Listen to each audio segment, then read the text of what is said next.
Welcome to Tenor Tech, where I solve the problems you didn't even know you had. You will begin while both files are accessible. Open the Excel sheet and PowerPoint presentation now. In Excel, select the exact cell range you want updated, then copy it. Use copy as picture only if layout matters.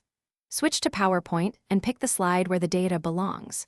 Use Paste Special and choose Paste Link as a Microsoft Excel worksheet object so PowerPoint references the original cells. This creates a dynamic object. Once done, the slide will refresh when the source changes and the link updates. Once the linked object is on the slide, position and resize it for readable numbers or charts.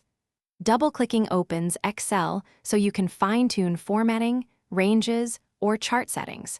Make sure the reference covers only the necessary cells to avoid extra rows.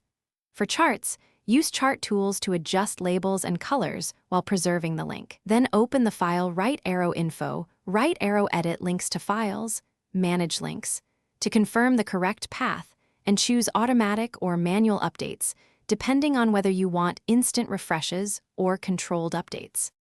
Finish by saving both Excel and PowerPoint in the same folder and test the link. Change a value in Excel, then reopen or update links in PowerPoint to confirm the change appears. Make sure to distribute the linked Excel file with the presentation or use absolute paths if necessary. If links break after moving files, go to Edit Links in PowerPoint and relink to the correct workbook. This single troubleshooting tip usually resolves missing data and restores dynamic updates quickly. Thanks for watching. Subscribe to keep your life in tune.